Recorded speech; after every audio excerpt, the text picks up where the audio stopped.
And the hangout is live. Konnichiwa, bitches. Welcome to the mock draft edition of the Ultimate Man's League podcast. We got the commish here as well as Connor. Connor, how are you? I'm doing fantastic, Doug. Ready to do our first mock of the season.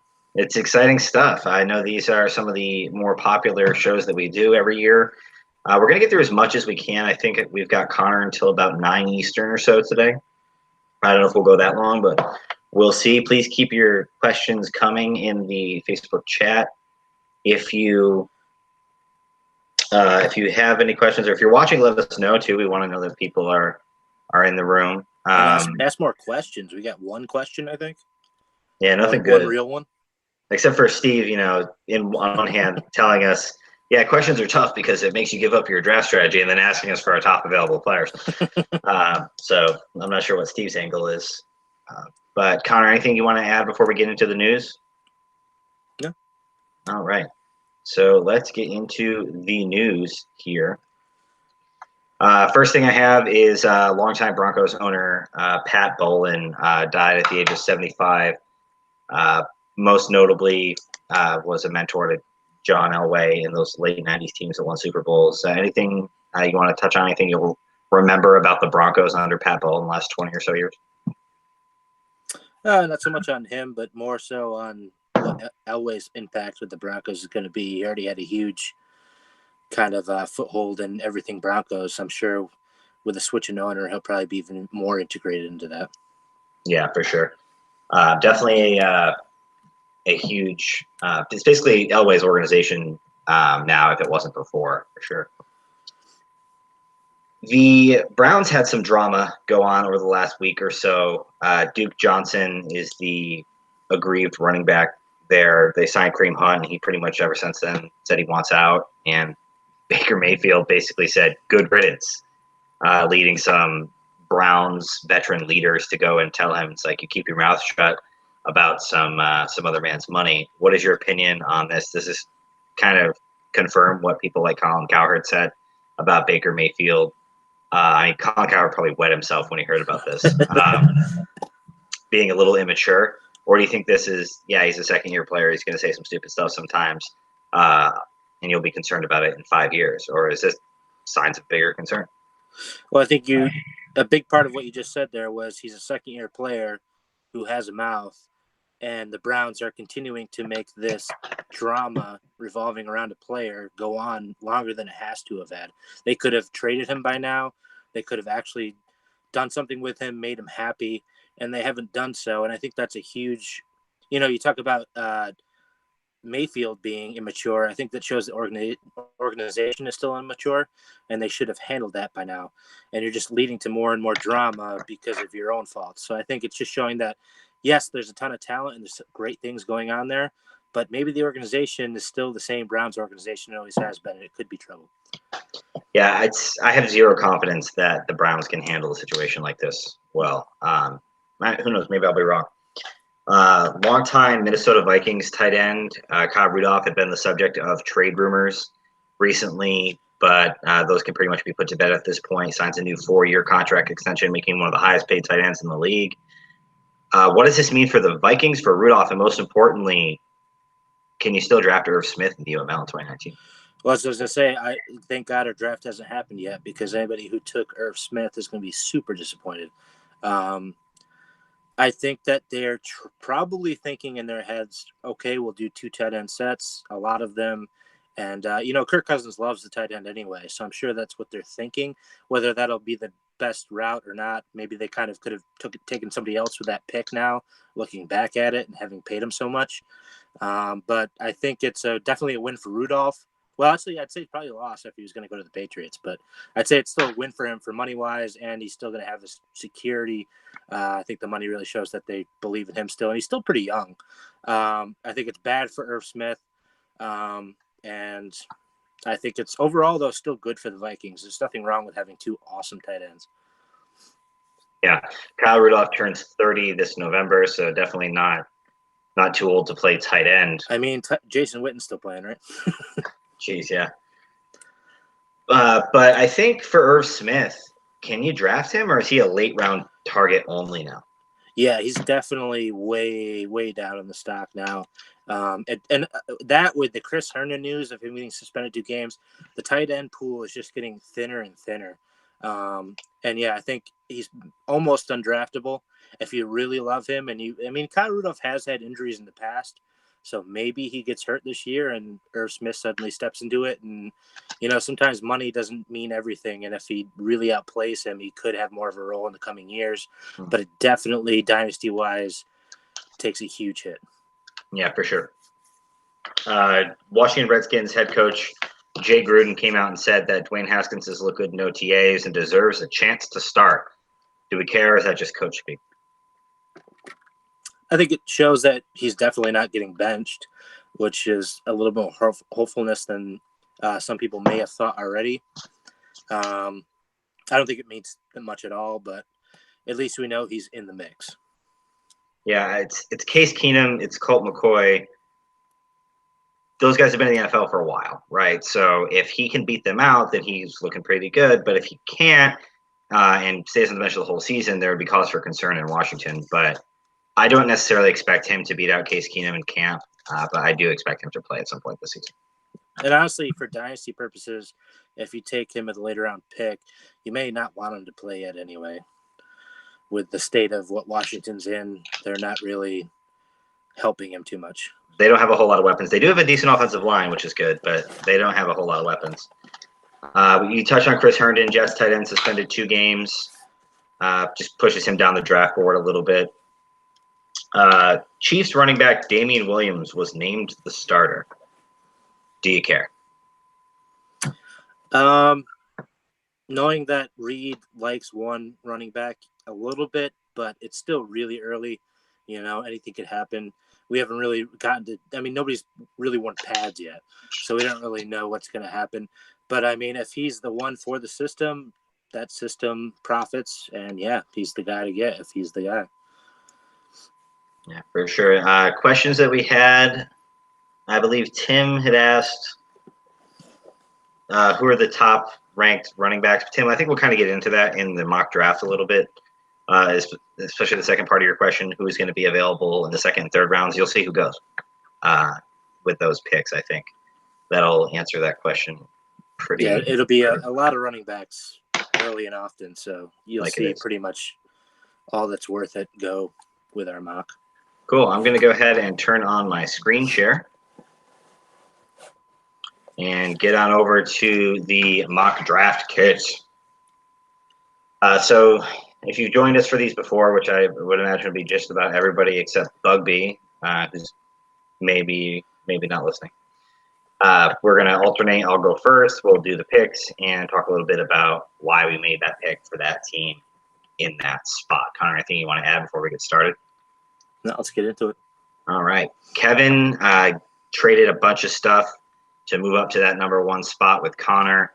And I think he did it to draft this year's best rookie running back, Oakland rookie Josh Jacobs, running back from Oakland. He's a powerful back who can catch the ball, really important kind of guy that can anchor his running back group. Connor, what do you think of Josh Jacobs at number 1? If there's a guy that's a rookie to go first, then yeah, Josh Jacobs. I think he clearly has the best situation, the most carries available to him, and possibly the most talent. I don't know if that's entirely for sure, but he had such a small selection of plays in college, but you could also count that as a plus because he's got fresh legs. So we know Gruden, we know that he loves to run a running back into the ground, and that can only mean good fantasy potential for Josh Jacobs. For sure. Connor, you were on the clock for the Petersburg Penguins at number 2. Tim threw back Leonard Fournette to get this pick. Yeah, I feel like we're going to see a bit of a similar mentality as Steve last year. He threw back Dalvin Cook. Maybe he could have kept Cook. He was one of the top picks. And then he went with McCaffrey and really enjoyed the reward of that one. I think Tim might be doing something sort of similar. Not as great of players this year. It's a little slim at running back. But I think he switches it up and instead takes Philip Lindsay, a bit more of a PPR guy. Really flashed, undrafted, great story. I think Tim's really high on Lindsay. I think you could take him there at number 2. Yeah, definitely a good pick. And he's kind of in a system where there's other running backs there, and the fact that he's small of build isn't going to be a huge issue. Catches the ball well. Definitely a good young piece to build that running back core around. And since he doesn't have any running backs on the team, that's definitely going to be a good move for him. At number 3, Alex comes up on the board. Alex always likes to take these established players that he's seen play and seen play well. That's why I think he goes up and grabs Leonard Fournette with this pick, the running back out of Jacksonville. He had a not that great sophomore season, but he is a very talented guy, and the Jaguars offense as a whole should be better now with Nick Foles in there instead of Blake Bortles. What do you think about Alex taking Fournette? This, to me, is the most sure pick in the entire draft. Is it though? Because I mean, Drew Brees was thrown back, and we saw what he did last year with Tom Brady. No, he also threw Brady back. Maybe he'll just take Brady a third time. I don't know, but I think this would definitely be the smartest pick for him, and I definitely see him possibly taking this. I think Leonard Fournette's one of those guys that there's a lot of ugly, there's a lot of bad with his play. He's not PPR friendly. But, man, if he can play for the Jacksonville Jaguars for 16 games and have them – I mean, he's basically been given the keys to a Ferrari in regards to what he can be as a running back for any team in the NFL. And if he can just sit down, focus, stay healthy, he could, be a 2,000-yard rusher if he got enough carries. I mean, this guy could have so much – potential if he can just do it. I don't think he's going to live up to all of it, but he can live up to some of it, and it's definitely worth the third pick in the draft. Yeah, the dude's like 240 pounds, and I believe he clocked the fastest time of any player in the NFL last year on an open field run. So the guy's an absolute beast. He just needs to stay healthy and stay motivated. I think is a big thing for him as well. Connor, you're up for Pat at number 4. This is definitely a difficult pick. We saw Pat last year go with youth in these first 2 rounds. Paid off on one end with Sony, didn't pay off with Freeman. In terms of this year, man, it's tough for him. Right around here, you could see him maybe go with a vet like Carson or Miller, but I don't think he would do that. I could see him taking the chance on David Montgomery here at 4. I think it's a bold move by Pat. He loves watching college ball. I think he sees it. He sees the system that the Bears are in, and I think that that's something that he would take the risk on, even though he may not necessarily be the best back to take here. I think he's going to go youth again and really hope he hits with Montgomery. Definitely a bold pick there, but it's a good offense. Tariq Cohen is a great player, but he cannot be an every down back, and all Montgomery really has to do is just beat out Mike Davis to get some major touches. Connor, you're on the clock for 2 more picks in a row with my 5 and my 6. Oh, shoot. I did screw that up then. I told you. All right. Well, Doug, you are a mystery. Rashard Penny again here could be pretty that'd be something, wouldn't it, Doug? Yeah, sure would. I think you may take – oh, man. I think I'd like you to say take Chris Carson with your first pick. Have somebody that can get you immediate points, kind of also give you some maybe early yearly totals, and then have when Hunt comes back for the second half in Cleveland, he can kind of fill that gap if he were to lose his job by then. And then I think you got to go youth. And I think even though, oh, man, the reports are really bad for him right now. He hasn't played a single snap. Oh, don't do this to me. What do you want, Penny, then? You just double up in Seattle? Yeah, no, but go ahead. Make your pick. I thought you had great picks here, Doug, but this is looking rough for you, man. You know what? How about then you go, I don't know. Harris has been being raved right now, and Sony's health is in question. How about Harris here? Damian Harris. Is that better or worse? I don't know. Just pick who you think I'm going to take. We'll go with it. We'll go with Harris. I think you understand the value of New England, even if it is frustrating. And we saw Sony Michel excel. I think Harris could stay healthier and accumulate more points. All right. Kev Dog comes up here at number 7.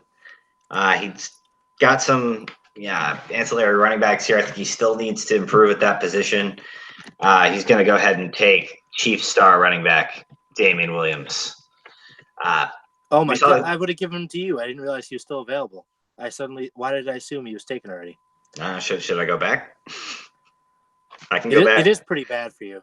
Give it. Take him with the 5th, and then actually take him with the 6th. That's fine. That makes it a lot better for you. I thought it was really bad for you for a second. Okay. I completely forgot that he was there. All right. So Kevin comes up at number 7. After all that, he needs another running back, or doesn't necessarily need one, but is definitely in the market for one here. I was going to take Damian Williams. Let's go ahead and give him his future boy, anyway, Lamar Miller here. Not a particularly sexy pick, but this is kind of a guy that's going to provide some insurance for Ito Smith when Chris Thompson gets hurt, because he for sure will. And he's a starting running back in the NFL. You can take him in the 2nd round. That's my analysis. If you're go ahead. It's the first pick, where it's like, yeah, he's gonna have value, but I don't love it, but it works. We seen my dad do that before. He took Barbara last year, and it did have some reward. So I think that's definitely a pick you can make. Yeah, you're not going to ever be excited about Lamar Miller, but he's going to get you 12 points. And you're going to be fine with it. If you hadn't heard, guys, Carlo missed the keeper deadline, and his 2nd round pick was moved from number 8 down to number 12 as a result. So keepers in. So don't miss the keeper deadline is the moral of the story. The first ever. Yeah. Connor, you are up at pick number 8 for Raymond. And I think Ray, after taking Carson last season, is going to look at all this Penny hype, how he lost all this weight, really slimmed down. And I think he sees how heavy of a run offense it is, having kept Russell Wilson. I think Penny might be a good choice for him here. Definitely a big question mark, but at this pick could really pay off if he were to be the lead back in Seattle. Should Ray have kept Carson there, or do you think Penny can be what Carson was last year? I think if Penny were to fall where he does here, I don't want to get into what I like. But I do personally think if I'm going to take either of these guys, I'd rather have the upside of Penny rather than the stability of Carson. So I think it would be an upgrade in the sense of his future. For this year necessarily, keeping Carson could have been a better choice. All right, they're both going to get 800 yards and 5 touchdowns. Watch. At pick 9, Alex comes back up to the board, and after taking a minute to look around and take stock of his life, I think he's going to make the very difficult decision to draft Amari Cooper, the guy he threw back in this exact spot. He's easily the best receiver on the board, right? And he's a good player. And newsflash, Alex is not going to win the league this year, but he's going to have an opportunity to win a couple more games by stacking guys like Fournette and Cooper, with Rodgers and Kittle. He's got some good players. He just needs more of them. Yeah. He needs more players, frankly. And then I will let you go ahead and make this pick for my brother here at number 10.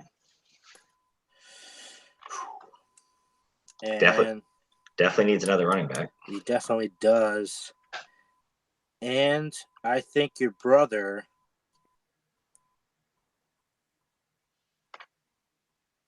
I could see him really being intrigued by Latavius Murray here.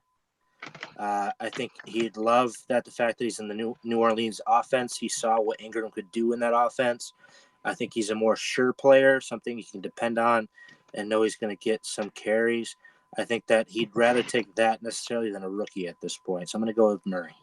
Especially with the reports on some of the rookies that are available at this juncture. It's a rough year.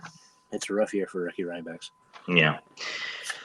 Connor comes up at number 11, always wanting to be the zig when you think he's going to zag type of guy. And I think we're going to see a little bit of a reach here because Connor knows this guy won't be there at number 35. We're going to see Rams rookie running back Darrell Henderson come off the board here at number 11. Getting a lot of good press out of LA.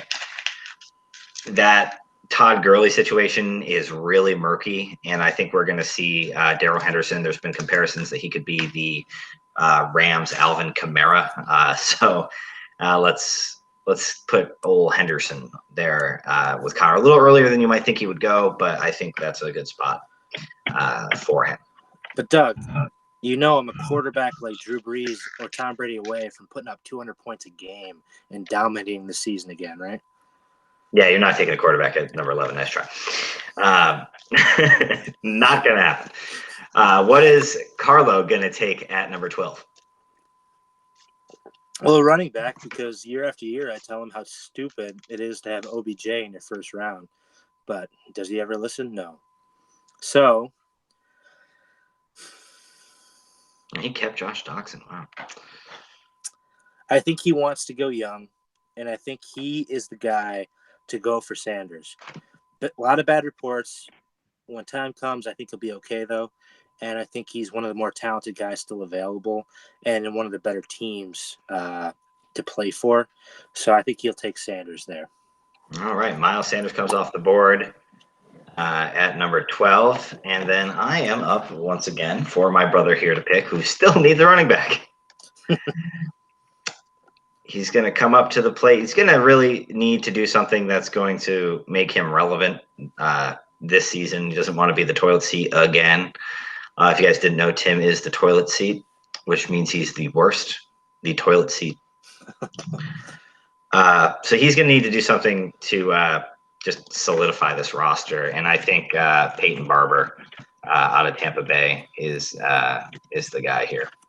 It's not a sexy pick, but we saw that it worked out reasonably well for Kevin last year. And there's your pick. I like it. And I honestly, reports coming out, it seems like they still love him. And I think with a better coach at the helm with Arians, if he actually plays him in a starting role, he's really going to benefit. Yeah. And Lindsey, Murray, Barber to start. I don't hate that group. You need some more depth, but I don't necessarily hate that group for early season stuff. I mean, you're pretty much, it's almost like the replacements. You got nobody. Everybody's on strike. You gotta add guys quick. And I think that's as good of a job as you can do with those first 3 picks. Yeah. Who is D's Nate's take with his first pick here at number 14? Doesn't need running backs as much as a lot of other people. But he does need quarterback. And we're going to see some Daniel Jones here at 14. He's going to be a wild card here at 14 because he does have running backs. And he did take them with the first 2 picks. So in his head, he may think 3 running backs, one after the other, isn't necessarily what he wants. I could see him maybe switching up to wide receiver here. But I don't think he really needs to do that. I think he should still stay with running back. Will he do that? I don't know. But I think it's the perfect spot to be the ultimate gamble. You just talked about how Barber went. Is Ronald Jones ever going to be anything in the NFL? Oh, wow. I think he could go here. I really do. Honestly, I think depending on the news coming up to the draft, he's either going to stay up around these rounds or he's going to drop even more, which could very well happen. But for right now, in this first mock where we know nothing, I think eventually we could see Jones maybe being someone talked about. And there's no one else there but Barber. I think that would be an awesome pick for huge payoff, for huge waste. But he has the running backs and he can afford to do it. So I think he goes with Jones. Wow. Kind of a reach there, but he's got a lot of talent. I mean, there was a reason he was one of the highest drafted rookie running backs last season. Bugby comes up to make his first ever UML pick at number 15 overall. He's going to be so nervous. He's going to be so nervous. Do I take Adrian Peterson? He plays. Is he going to take DeMarcus Ware with his first pick? Let's hope not. He's not going to take a quarterback because he's got too many of those as it is. Doesn't really need a bunch of wide receiver help, so he's going to have to take a running back. The question is, who does he like? And I think you're going to see him. I think his inexperience is going to make him panic, and I think he's going to take a guy that he's seen play well, Royce Freeman. Oh, I thought you were going to say Adrian Peterson. I was going to be like, you got to be kidding me. Royce Freeman is he looked good at the beginning of last season. Had a couple nagging injuries, and Philip Lindsay obviously stole some of his shine. But this is a guy that you can use. He can be a number 3 running back in our league.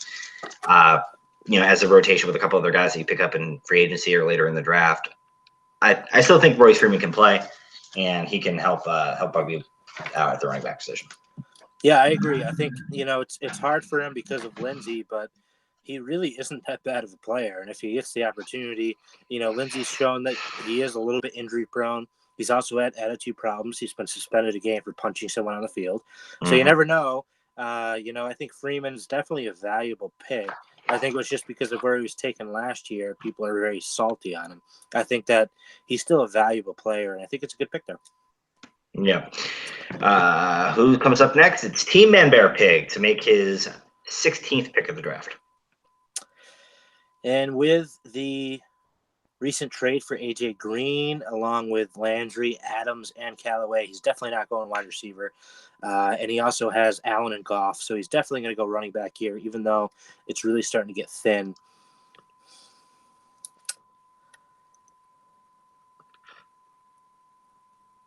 I will say he never seems to be a guy that goes for younger players early, except for Barkley. Obviously, that's a no-brainer. But I could see Carlos Hyde going here. He had Duke Johnson. He's hoping he's getting traded. He wants to sure up that he gets some part of whatever Cleveland's got this year. I think I see him taking Hyde here. It's a name he knows. And, could he start – or I don't know why I involved him with Cleveland. He's not in Cleveland anymore. But for with I think with Williams maybe being the starter, maybe not. I think he's someone that could definitely take over that offense and be worth that third-round pick if that were to be the case. Yeah, and you're not going to keep him after the season most likely unless he gets the job. But, as a guy that you can use as a third, fourth running back in some weeks, at this stage in the running backs, like either you're going to get guys like this or you're going to get flyers. Okay, there's not really going to be much past this point. So you need to get the guys where you can get them, frankly. Joe comes up to make his first pick at number 17. I don't know what this is. Who's this? Anyway, Joe comes up at number 17. Doesn't need a quarterback. Could probably use another running back, even though it looks like he's got one in round 10. I don't know who it's supposed to be, though. Yeah, I don't know either. But either way, 3 is not quite enough. He also needs a receiver in the worst way. And I think Joe is going to see there's a lot of junk on the board at running back. So I think he's going to walk up and take a guy, Tyler Boyd, wide receiver out of Cincinnati. This guy played really well last year, even when A.J. Green was on the field. Yeah, that was what I was going to bring up. Even when people like to say, oh, it's because Green got hurt. No, he almost had better numbers with Green. Yeah, he outplayed him a bunch. Obviously you'd still take A.J. Green, but Tyler Boyd had very similar numbers last year to Amari Cooper with Dallas. And I think, he gets him almost, full round later. So I think Tyler Boyd, along with Willie Snead, Geronimo Allison, Joe does not have a great receiver group. I think this is a really good spot for him. I like it. Nice. All right. After that, it's Connor, why don't you make back-to-back picks for old Esteban? Sorry, that's UML champion Steve Walker. Sorry. Let's hope I don't give out a strategy while I'm making these picks here. But he's got running backs. He's definitely going to go wide receiver here. Well, actually, being back-to-back picks, I think he's going to go with Drew Brees here at 18 to add to Trubisky and really shore up his quarterbacks immediately. That's one of his weaknesses, and I think that would definitely be a huge solve for it immediately. And then with 19, then he will go wide receiver. And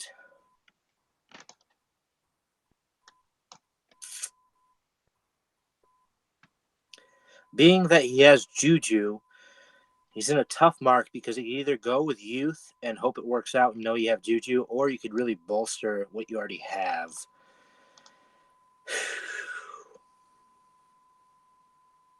Also, that running back on Joe's team was Jerick McKinnon. Oh, yeah. The guy who's not going to be able to play all preseason, I just heard. That was new news that we didn't talk about. No. He apparently may miss the first game of the season.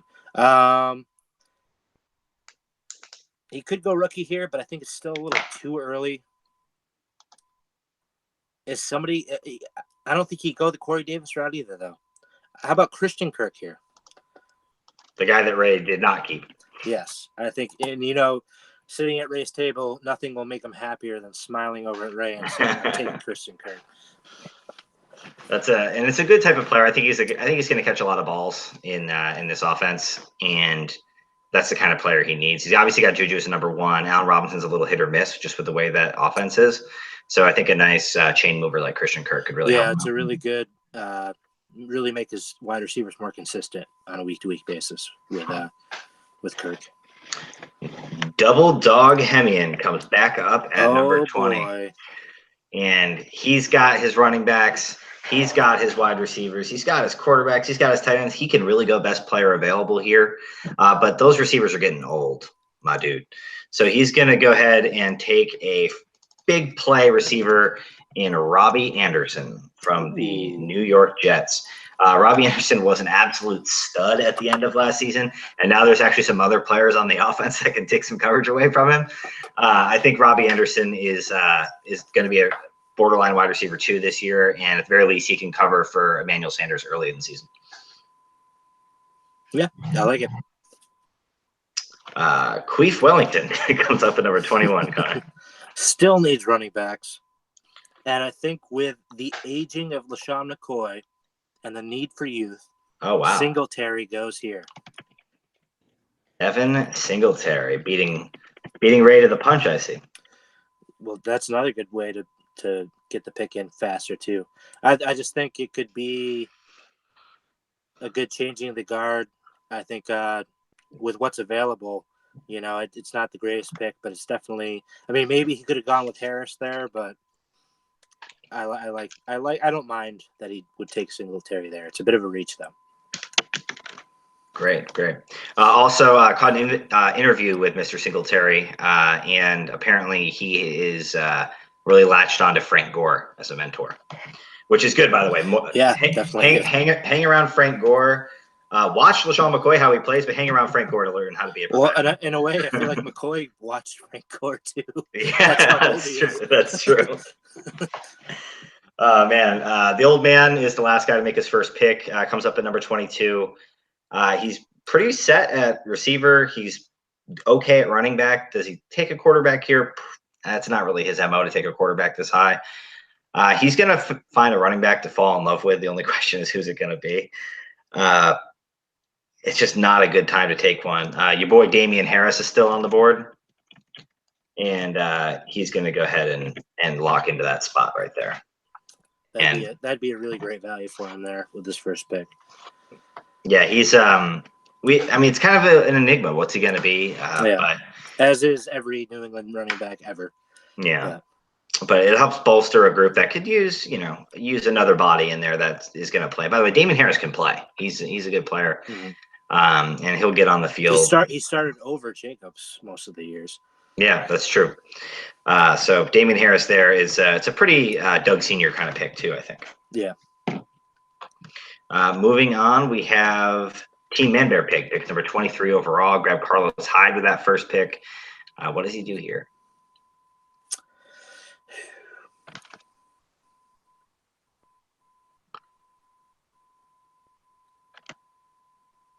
I think he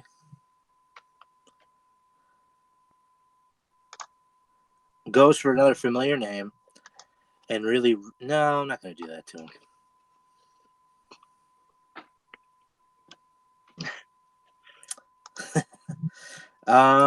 This is high quality podcasting, guys. I think he wants to get in on the rookie wide receivers. He still has quality guys at running. He's still going to go running back. He's going to take Kalen Ballage. Kalen Ballage. He's going to listen to his dad a little too much while he's talking about the Miami Dolphins this year, and Kalen Ballage is going to go off the board. Wow, Kalen Ballage, a little earlier than I thought he'd go. I was a little surprised when Steve didn't keep him. I know he didn't do a whole lot last year, but there is a lot of hype. There's a lot of hype about him. Yeah, Mr. Ballage. I mean, there's not much left of at running back. Yeah, that's fair. That's definitely fair. The Pain Train comes up to the board at number 24 to make his next pick. Brady. He just can't fucking resist. Jokes aside, though, throwing Tom Brady back in the first, grabbing Fournette, and then grabbing Brady again in the fourth, it's good value. Yeah, it is. It's adding another good player. Brady, Rodgers, Fournette, Cooper, Kittle. Kenyon Drake, Julian. I mean, he's starting to get a team that you're not going to count as an automatic win, the way you do most of the times because Alex sucks at fantasy football. Hey, he's got 2 rings though. 2 rings. Got the Bean Bruisers up at 25, Connor. And who'd you have him at with 15? He grabbed Royce Freeman, running back out of Denver. Freeman could still use another running back. With Doug Baldwin gone, he could use another wide receiver too, though. Doug Baldwin's got to hurry up and retire so he gets that pick back. Oh, it's still not official. It's official though. I mean, he has to actually retire.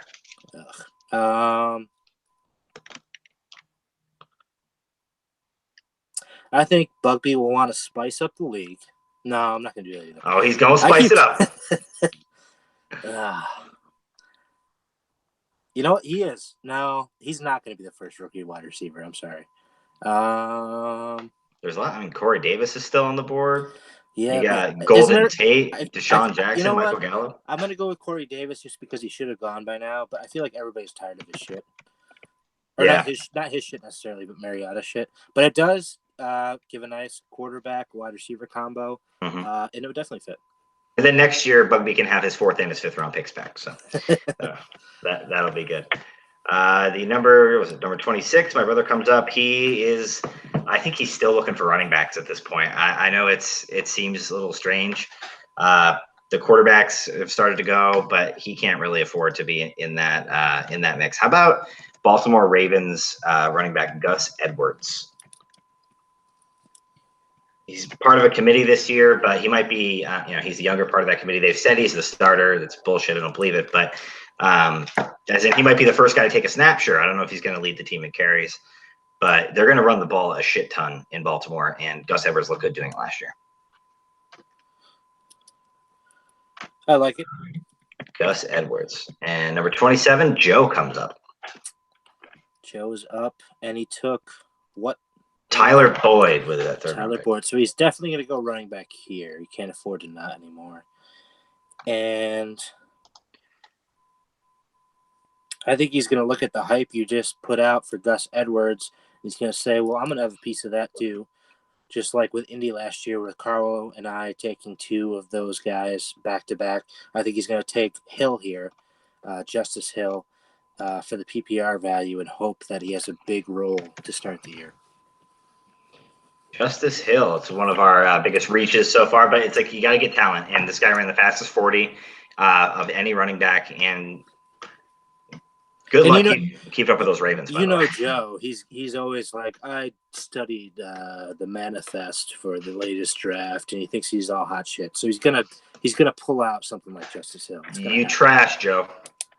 Although he did that with Baker Mayfield last year, and it seems to work out. And Deshaun Watson the year before that. So Deshaun Watson was Carlos and I's decision, so let's not forget that. All right. Speaking of Carlo, I have his pick here at number 28 overall. The running backs are getting pretty good, but he doesn't have another pick until 75. He doesn't need a receiver. He could use a quarterback, but I think he could also grab somebody. Matt Stafford down here at 75. I don't think he'd take a quarterback here, especially with running backs as big of a need.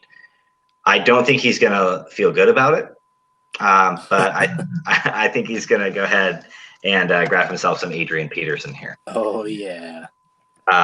It's one of those things where if he gets to play a lot, he'll be really good. But if he gets to play a little bit, he'll be absolutely unusable trash. But, I mean, unless he wants to just throw another dart at a rookie running back and try to get this team going that way. But he's going to beat you. He's going to beat you with the receivers. He just needs these running backs to be good enough to keep pace. You're on the clock for the trippers. All right, and I think my dad. It's time for it to break out the rookie wide receivers, and I think it's time for N'Keal Harry to go off the board. Ooh, that's a big time Kevin pick right there too. It is, yeah. He loves to take those dangerous high upside guys, and I think Harry is that. They're saying he could be the tight end answer at wide receiver. Who else is there besides Edelman? Could work out very well for him. I think he'd definitely like a chance at that. Yeah, and pretty low risk for getting him this late in the draft as well. Mm-hmm. Let's see. You're up again for me. And you took Williams, Carson and Damian Williams. Yeah. Williams after I realized it. So I think you have to address wide receiver again. You don't know Hill's situation. You took a gamble and went double running back to start the draft, and it's looking like you may go for a rookie as well. And I think you sure up yourself and take Mecole Hardman. Mecole Hardman. A reach, but if anybody's going to reach, I think it'd be you. Yeah, I mean, he's one of those guys where it's like he might not even have to be good to be good for fantasy. So he's just got to get on the field. At 31, Joe comes back up. The shit-eating grin on his face. He's like, I got Tyler Boyd. I got Justice Hill. I'm feeling myself right now. I'm going to look at popping that champagne. And he's like, you know what? I'm going to go ahead and get myself a wide receiver, a rookie as well. Big old DK Metcalf. That's so Joe, too. That's such a Joe pick. Reports have been great out of camp, by the way. Dude is looking great. Physical freak and kind of the type of receiver that Joe needs, honestly. Because none of these guys that he has are number one, right? DK Metcalf has that kind of upside. And Joe's good enough at running back to have a real shot here. And DK Metcalf for sure would not be there at just next pick at 63. Ray Krobach.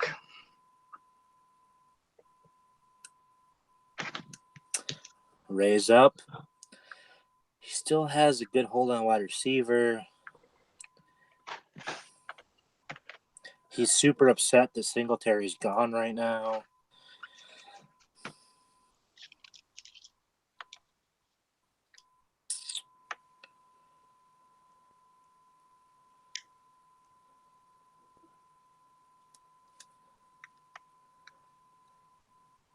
He's still got two quarterbacks.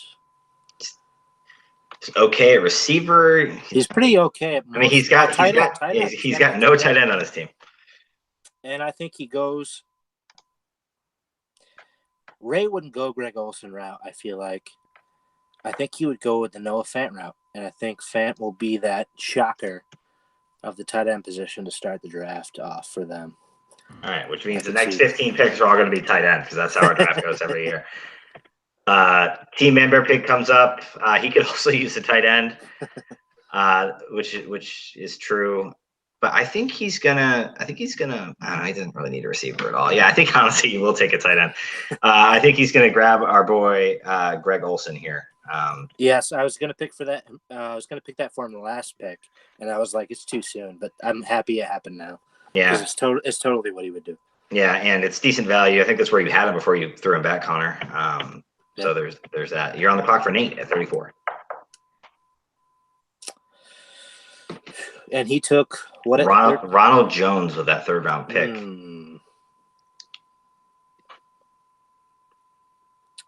I could see him falling in love with Golden Tate and taking him here. He's good value. It's good value too, yeah. And he's a New Yorker. He sure an overpaid one. They couldn't pay Odell Beckham. So Golden Tate goes off the board, and Connor finally comes back up, seventh round, number 35 overall, and he's out for blood. He's looking for a player to take, and he is just going to be really, really satisfied with himself, snagging right in front of my brother, Michael Gallup. I'll trade him to him for what was it? Darren McFadden. That worked out. Michael Gallup goes off the board. He lets you, I think this is the last receiver you need to take at this point. You've got your three starters. You got T.Y. Hilton as a rotator guy, and this is kind of a guy that you can use to replace Quincy Enunwa for next year. And it's good value. Round 7, Michael Gallup's one of the best receivers in this draft. I think it's a good pick for you. Tim is on the clock. And I think it really adds to a great storyline here because Tim, he cannot control himself with wide receivers. And for me doing that, it's going to set him off, and he's going to go ahead and grab Hollywood Brown here. Ooh. He's got to pass that pain on to somebody else. Hollywood Brown going number 7. It's good value, though. And similar, I think that's the last receiver he needs to take in this draft, too. It's he's got a good young core, and Hollywood Brown just adds to it, really. Great pick there. Nate comes up and kind of subjects himself to it, but he needs a quarterback, and he takes Kirk Cousins again. Hey, what round did you take him last year? I think it was right around here. Yeah. So, you know. But it's fine. It didn't cost you anything. You got a starting quarterback, and you need two. So he could take Daniel Jones here, but I don't think he needs to. Bean Bruisers, 38. And we had him taking. He's taken Royce Freeman and Corey Davis up to this point. He's really hurting at tight end. Oh, yeah, especially with Jenkins. If you haven't heard, Safarian Jenkins is dealing with some personal problems and kind of mutually agreed to part ways with the Patriots, I guess is kind of how they worded it. He might be able to go back, but I doubt it. Once again, first time in the league, he wants to impress people. Mm-hmm. He's going to grab Hawkinson. T.J. Hawkinson. He knows he probably won't win this roster this year. Might as well get a stud for the future. That's a good. It's a good move. Alex, who's having an uncharacteristically killer draft, comes up to the plate here. He's looking around for what he's going to take, and he decides that he needs a running back. I believe he does. Yeah, Fournette, Bernard, Foreman, Drake is not the worst group I've ever seen, but it's close. So we're going to go ahead and grab Jets running back Elijah McGuire. Okay. Could be some touches there. Gase is talking about using Bell in the slot a little bit more, and Elijah McGuire is a talented guy who could have some value. And one of those picks that might not end up being the greatest, but he could work him in as a 4th, 5th running back, starts him a couple times. And at this point with the running backs, it's not a terrible thing to have. So at this point, Alex's best draft advice is to have an away game again. The Long Bushes come up at number 40. He took David Montgomery back in the 1st, and nothing since. Oh, man, that's rough. Speaking of rough, this wide receiver group is rough. What's he going to do about it? It's rough, but it's hopeful. So I think a veteran here would be very nice. Although, knowing Pat, I feel like Paris Campbell here would be he would be jumping for joy at that. I could really see. I think I'm going to go ahead and say he doesn't care about knowing that he needs, I think he's always youth oriented. And I think Paris Campbell would definitely go here for him. Oh, wow. Good pick. Bernier, kind of do it all type of player for Pat there. Steve, after taking Drew Brees and Christian Kirk, comes up at number 41. He's just looking to solidify these last couple of holes on this roster. And I think he needs another receiver. He's only got 3. And he's going to do another FU to Ray here. He's going to grab himself some Robert Foster. Ooh. Wide receiver came on really strong at the end of last season. The Bills' offense is better now. And I think Robert Foster is the type of young talent. This guy was a 5-star recruit at Alabama, just never had some off-the-field stuff that happened to him. Really talented guy, and we all know that Steve's a Stinky Davis and would love to take the piss out of Ray here. So enjoy Zay Jones, Ray. That's right. Ray's just getting shit on in this draft for no reason. Number 42, Carlo traded this pick at the trade deadline to Nate, which was kind of a good get for Nate. I don't know what he gave up for it, but Nate comes up. He's taken Kirk Cousins, Golden Tate, and Ronald Jones up to this point. Could still use another running back. What do you think and I think he still needs a tight end as well.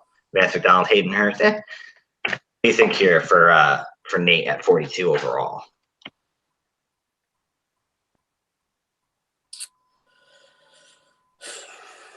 I could see him going to Jason Witten here. Is that weird? You think that's too high? No, I don't think so at all. I think I could see Jason Witten here. He may love to shit on the Cowboys, but he's seen Witten in action multiple games. So I think Jason Witten be a nice name he knows, he feels comfortable with. He got traded this pick. He just wants to take some value, and I think that could be good for him there. Yeah, not a bad pick. Not exactly what Doug Senior wants to hear as he comes up looking to take a tight end at 43. So he's gonna come up and he's going to take his lumps for 2 games and he's gonna grab Chris Herndon. It's that's a very your dad pick again too, though.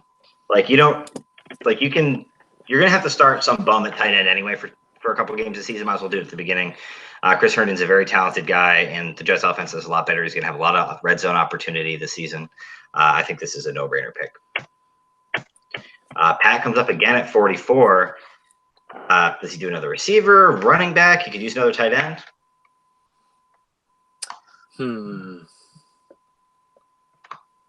Mike Gesicki.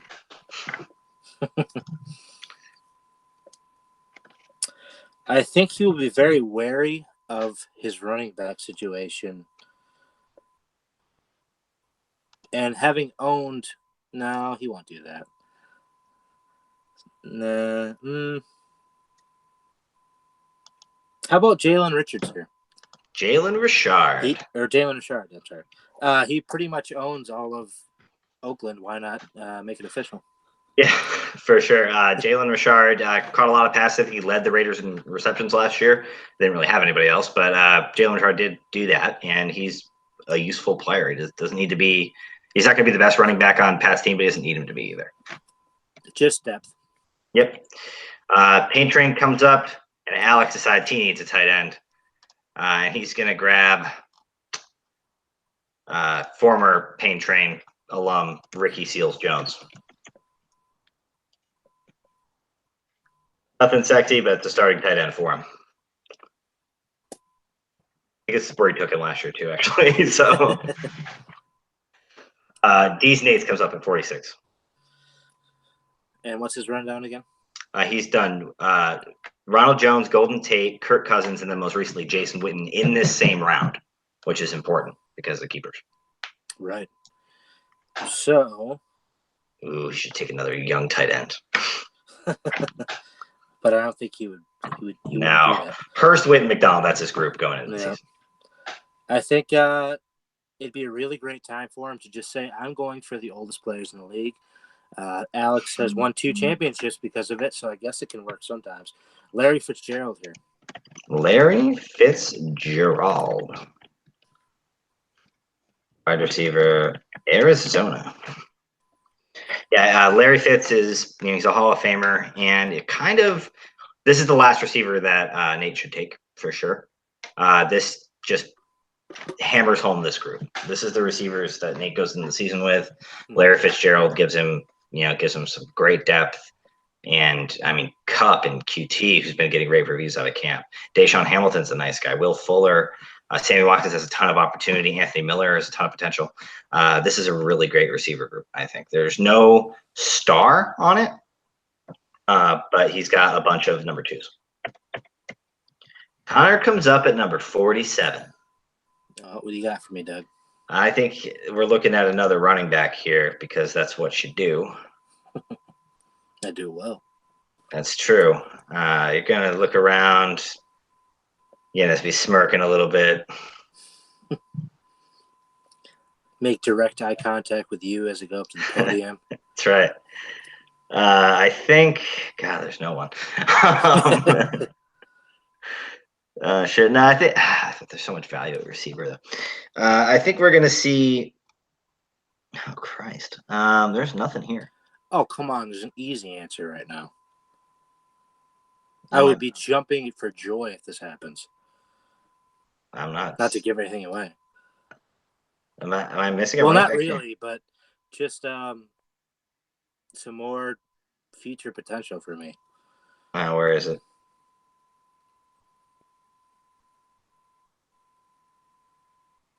Oh, Christ. Yeah, Steelers running back Benny Snell is an option here. He's been getting some good reports out of camp. Not really Connor's type of running back. I don't know what he's trying to pull here, but Benny Snell, he might be better than James Conner. We'll see. Benny Snell. Stupid name. All right, Tim's up. I think Tim, what's he got again? Go through. Philip Lindsay, Latavius Murray, Peyton Barber, Gus Edwards, and Hollywood Browns. Pretty decent draft so far. It is. He's kind of got pretty much a lot of avenues to work with here. Yeah, he doesn't really need a receiver. He's only got one quarterback, but he really needs another running back, honestly. He's only got the 4, and I mean, talk about value. You could go with Stafford again here. What was he, a 3rd-round pick for him last year? Yeah, all the way down to 9. He does like Stafford. He almost kept him at 3. Does he go Stafford? Yes, that was my pick. Matt Stafford. Oh, it's Matthew. Sorry, he doesn't like. Please.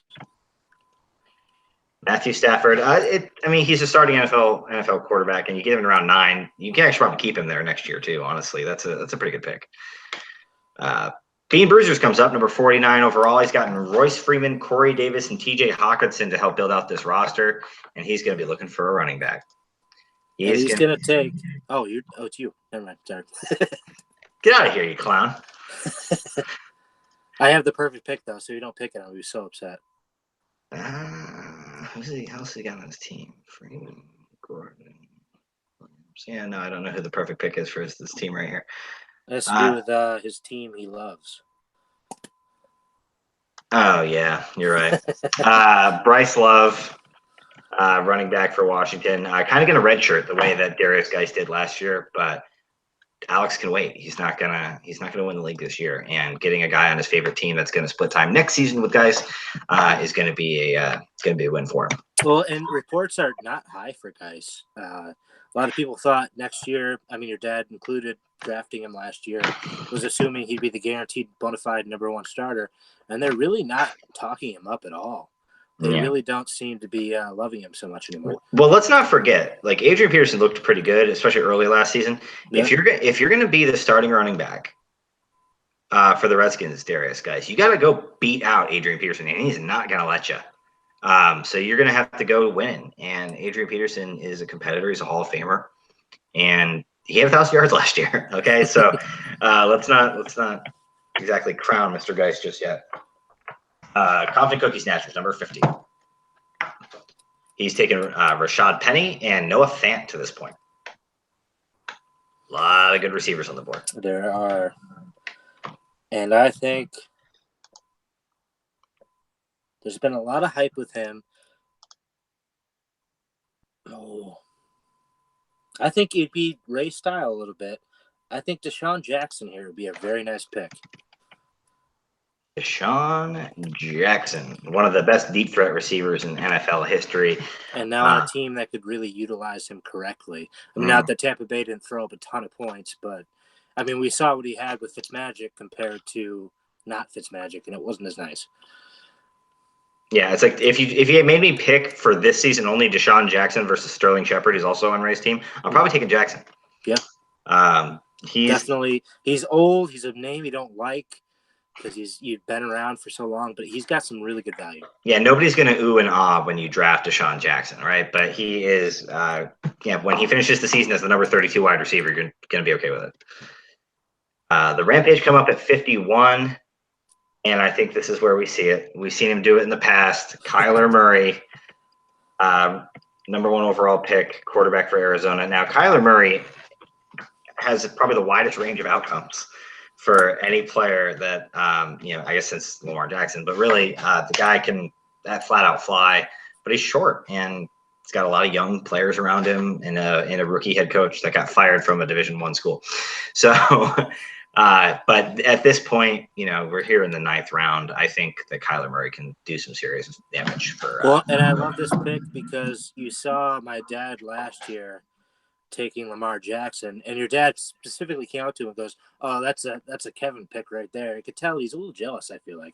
So I feel like he's definitely wants a piece of that pie now, and Murray is the guy to do that. That's such a Kevin pick. It's like, okay, Mr. Cam Newton, and until recently Tyrod Taylor, it's such a Kevin pick. But yeah, I think Kyler Murray, I think that's decent value too. I don't think Kyler Murray will probably be here at this pick, and when we get to the real draft, I think one of those other teams that needed a quarterback, I think they'll probably end up pulling the trigger on him. But if you can get him here, Dad, take him because the upside is so good. And at this point, if you're wrong, you used a 9th round pick, whatever. You used a 10th round pick last year on Darius Guice, knowing you wouldn't be able to use him. So, suck my dick. That comes up at 52. And I think wide receivers is just too good here. And I think he's going to go with another guy to complement Kirk here. I think he's going to go with Jamison Crowder. Jamison Crowder. I also think we've been blowing through this draft really fast, surprisingly. Yeah. And I think we should stop soon, though, because I don't know where to go from here for too much longer. So I was thinking, what do you think about on the fly here during the podcast? We just go back and review them now. Sure. That's the end of the 9th round right there. So this is literally the halfway point. So we'll start with Tim's team. Philip Lindsay, Latavius Murray, Peyton Barber, Gus Edwards, Hollywood Brown, and Matt Stafford. What do you think of this group? It's not the flashiest, but I think there's some really good value. I mean, getting Matthew Stafford so late compared to where you previously had him, and also getting to bulk up on running back because of that, huge win for your brother. They aren't exactly the dynasty guys you want, but I think it could really turn his team around and have him avoid the toilet seat this year for sure. Yeah, a lot of just good players, and you're probably not keeping Latavius Murray or Peyton Barber next year, so more draft picks. Yeah. So D's Nates, Ronald Jones, Golden Tate, Kirk Cousins, Jason Witten, and Larry Fitzgerald. Took Larry Fitzgerald and Jason Witten in the same round. I think I love that section of his draft. If he can get 2 older guys with those picks and just guarantee you get them back next year, more power to you to really fill out your roster and make a run. You've got running backs, so to say you're still a rebuilding team, it'd be kind of a cop out at this point. I think you still have to kind of go for it, and I think that the latter half of his draft really upped his chances with that. Yeah, and number 56 comes up right there. Grab your Daniel Jones, Nate. Oh God, if he has to. Yeah, go ahead and grab the kid. Kirk Cousins, but then grab I don't know, grab a Case Keenum down here in round 17 too, just to have somebody prepare for the inevitable. Yeah, he's got good running backs. He's got good receivers. He's okay at tight end. He'll be league average at tight end, I think. It's not a bad group. Yeah. Bean Bruisers, Royce Freeman, Corey Davis, T.J. Hawkinson, and Bryce Love. The young team makes some more young picks. Definitely still rebuilding. Whenever you take on a team, you don't want to try to win with it because you know why they aren't in the league anymore. So I feel like it's very bold. I don't know if Alex will be that bold, but I think it'd be an interesting way to go about it. And I think it definitely makes some waves for his future potential. The Pain Train, Leonard Fournette, Amari Cooper, Tom Brady, Elijah McGuire, and Ricky Seals-Jones. Definitely too young for him. We'll have to try this again for him to have the right picks. But where's Marshawn Lynch? He's gonna come out of retirement, I know it. But not terrible. I think he's kind of in a spot where he needs so many players that it's not going to get better instantly. Yeah, I mean, he's got a lot of top end talent on this team, but there's just no depth. And also, Alex, if you're watching, which you're not, but 55 all the way down to this 114, all of these picks, just take rookies. Yeah, pretty much. Like rookie running backs, rookie wide receivers, rookie tight end. You want to take a rookie quarterback? Go for it. Okay, take Daniel Jones at number 58 or 55, right before Nate. AJ, Carlos Hyde, Caleb Lodge, Greg Olsen. Not exactly a sexy bunch of picks there. But he's got a good backbone already, and he's got quarterbacks. I don't hate it. I think you already went in with AJ Green here in the second round from that trade. Age isn't everything. I think he's definitely trying to be a late round playoff team with that wild card chance, and I think that's definitely something that's very achievable with his roster. Yeah, AJ Green, Jarvis Landry, Devontae Adams. That's about as good as it gets at receiver. Yeah, and Saquon Barkley is probably the best player in fantasy this year. So, and then Austin Eckler is no slouch. So, Pat, David Montgomery, Paris Campbell, Jalen Richard. I like this group. Yeah, and it's really Pat too. I think we definitely drafted well for him there. Yeah, more youth, more chances, and he's still competing. That's exactly what he wants. Yeah, this is the type of team that AJ's trying to compete with for that one of those last spots. I think right here, he's got plenty of talent on this team. I think AJ's top end talent is better than Pat's, obviously, but Pat's got a little bit more depth. So yeah. Ray, Rashad Penny, Noah Fant, and Deshaun Jackson. I like this group too. Yeah, definitely value at every pick. He doesn't have a lot of picks, but what he got at each one really stood out. And I think we've seen him draft that well before, and I think he could definitely do it in the draft. And his team's already got pieces to. I mean, we always say it. Ray's always right there. He just doesn't quite grasp it enough. But some unfortunate event or this or that happens. But I feel like if he can draft that well, he's once again in the running. Yeah, Ray, this should be the last year you keep the Vikings defense, by the way. For real. Or any defense. Joe, Tyler Boyd, Justice Hill, DK Metcalf. This is such a Joe draft too.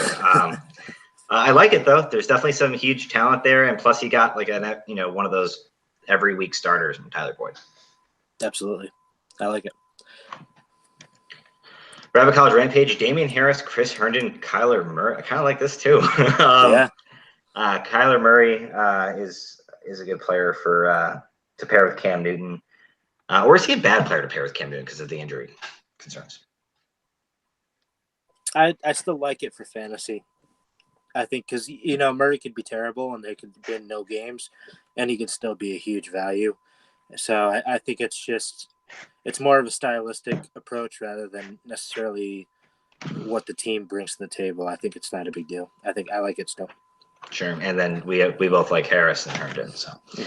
Queef Wellington, Miles Sanders, Devin Singletary, Adrian Peterson. Yikes. Well, I feel like this is Carlo every draft, though. He always has terrible positioning. And I've said it again and again. You got to trade Odell Beckham Jr. when you have Julio Jones at 3. And I know it's like, yeah, but it's still really good value. But I really feel like it hurts his draft stock every year. Like, you'll be just fine with Jones, Thielen, and Allen. Okay? Yeah. And he had Devontae Adams. He traded him last year. Yeah, that Beckham thing is, you can trade Odell Beckham. Somebody will give you something for Odell Beckham. Yeah, that's what I'm saying. Because, he's benefited off of McCoy being good, and he can afford to do that. He can't anymore. McCoy's not good anymore. Yeah, so he's maybe a running back 3 if you're lucky. He's hitting a crossroads. He's got to make some decisions. Yeah. Toad Point Trippers, Josh Jacobs, Lamar Miller, Robbie Anderson, and N'Keal Harry. This is awesome. This is just about a best-case scenario. For Kevin. The Lamar Miller pick's not sexy, but that's a starting running back in the NFL. Forget double dog. This is quadruple dog right here. You got some dogs. That's some dogs. Yeah, this is a good scenario for Kevin. Obviously, the Josh Jacobs thinks he can control, but the rest of it we'll see. N'Keal Harry in the 5th round is a nice grab for him. Still don't think he should have kept Emmanuel Sanders coming off an Achilles tear in the 6th round, but that's me. Murder Muppets, Chris Carson, Damian Williams, Mecole Hardman. The 5-6 is going to be, it could either work out really well for you or terrible for you. I feel like I'm seeing from doing this first mock. There could be some really good outcomes for you. This one, maybe not so much, but I still don't hate it. I think it's pretty good. I think you got a really good value rookie, and you got 2 running backs that are totally capable of being wide receiver 2s with 1 potential. Sure. And Suck My Dicka, Drew Brees, Christian Kirk, Robert Foster, Jamison Crowder. He benefited from having a roster pretty much done for him already. So every piece he adds just adds more depth, and I like it. Yeah. Jordan Howard, by the way, I think this might end up being a little high, but it's fine, though. Based on the other running backs that were there, I guess, at that point, maybe it's not too high. What do you think of my team, Doug? You skipped me. Darrell Henderson, Michael Gallup, Benny Snell. Whoever made these picks is a fucking genius. Okay, let me just say that.